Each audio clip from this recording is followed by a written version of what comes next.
Welcome to PM7 politics. Jagan జాతకంలో మళ్ళీ jail జీవితం నిజమేనా? ఇంటి పోరుతో పాటు పార్టీ నేతలను కూడా కాపాడుకోలేని పరిస్థితి ఉందా? వైఎస్ జగన్కి విశ్వావసు నామ సంవత్సరంలో ఎలా ఉండబోతుంది? ఆయన వ్యక్తిగత జాతకంలో ఉన్న దోషాలేంటి? వైఎస్ జగన్ మోహన్ రెడ్డి ఏపీ రాజకీయాల్లోనే కాదు, దేశ రాజకీయాల్లో కూడా కీలక నేత. దివంగత వైఎస్ రాజశేఖర రెడ్డి రాజకీయ వారసుడిగా రాజకీయ ప్రవేశం చేసి సంచలనం క్రియేట్ చేసిన జగన్ రాష్ట్ర విభజనకు ముందే సొంత పార్టీ పెట్టుకుని 2014 ఎన్నికల్లో పోటీ చేశారు. అప్పటి పరిస్థితుల్లో జగన్ పార్టీ వైసీపీ అధికారంలోకి రాకున్నా 2019 నాటి ఎన్నికల్లో అఖండ విజయం సాధించింది.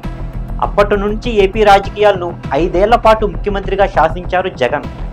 అయితే 2024 సంవత్సరంలో జరిగిన జనరల్ ఎన్నికల్లో అనూహ్యంగా వైఎస్ఆర్సీపీ చిత్తుగా ఊడిపోయింది. 2024 సంవత్సరంలో జనరల్ ఎన్నికల్లో వైఎస్ఆర్సీపీకి అనూహ్యంగా 11 ఎమ్మెల్యే స్థానాలు లభించాయి. కనీస శాసనసభలో ప్రతిపక్ష హోదాను కూడా దక్కించుకోలేకపోయింది. దీంతో అధికారానికి దూరమైన జగన్ పార్టీని కాపాడుకోవడంపై కూడా పెద్దగా ఫోకస్ పెట్టలేదని అంటున్నారు విశ్లేషకులు. ఎందుకంటే పార్టీ ఊడిపోయిన మరుక్షణమే సొంత పార్టీ నాయకులే జగన్ నిరంకుశత్వాన్ని విమర్శించారు. ఎమ్మెల్యేలకు సమస్యలు చెప్పుకునే టైం ఇవ్వలేదని మీడియా, సోషల్ మీడియా సాక్షిగా ఆ పార్టీ నేతలు వాపోయారు. అధికారం చేజారిన వైఎస్ఆర్సీపీ అసంతృప్త నేతలు కూడా ఒక్కొక్కరుగా తమ దారి తాము చూసుకోవడం మొదలుపెట్టారు. దీంతో ఆ పార్టీ పరిస్థితి రోజు రోజుకు దిగజారిపోవడం మొదలైంది. ముఖ్య నాయకులు కొంతమంది పార్టీకి దూరం కావడం జగన్కు పెద్ద తలనొప్పిగా మారితే, మరికొంతమంది నాయకులు పక్కదారులు చూసుకోవడం, ఇంకొంతమంది నాయకులు కేసుల్లో ఇరుక్కుని జైలుకు వెళ్లడం వైఎస్ జగన్కు కోలుకొని దెబ్బలుగా మారిపోతున్నాయి. జగన్కు రాష్ట్రంలో పార్టీని కాపాడుకోలేని పరిస్థితి ఏర్పడిందని రాజకీయ మేధావులు చెబుతున్నారు. ఇదే పరిస్థితి కంటిన్యూగా కొనసాగితే వైఎస్ఆర్సీపీ వచ్చే ఎన్నికల నాటికి రాజకీయంగా పుంజుకోవడం పక్కన పెడితే అసలు రాజకీయ అస్తిత్వాన్నైనా నిలుపుకుంటుందా అనే అనుమానాలు వ్యక్తం చేస్తున్నారు. ఈ క్రమంలో కొందరు జ్యోతిష్కులు జగన్ 2025లో కొన్ని న్యాయపరమైన చిక్కులు ఎదుర్కోనున్నారని చెప్పటం విశేషం.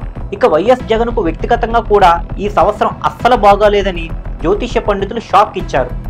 ఆరుద్ర నక్షత్రం మిథున రాశిలో పుట్టిన జగన్ వ్యక్తిగత జాతకంలో దేవగురు బృహస్పతి బలంగా లేడని, దీంతో జగన్ జాతకంలోని ఎటువంటి బలం లేదని, అందువల్లే గడిచిన అసెంబ్లీ ఎన్నికల్లో ఆయన పార్టీ ఘోరంగా ఊడిపోయిందని, కనీసం ప్రతిపక్ష హోదా కూడా ఆయనకు దక్కలేదని చెబుతున్నారు.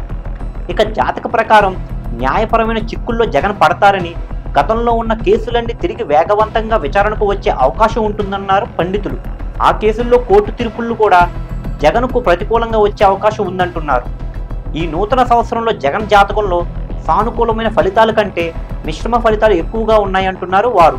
అలాగే ఇక జగన్కు ఇంటిపోరు అధికం కానుందని, వైఎస్ వివేకానంద రెడ్డి హత్య కేసు జగన్కు ప్రతికూలంగా మారనుందని చెబుతున్నారు. ఇక సొంత పార్టీకి చెందిన నేతలను కూడా కాపాడుకోలేని పరిస్థితులు కొంతకాలం కొనసాగుతున్నాయని జ్యోతిష పండితులు చెబుతున్నారు.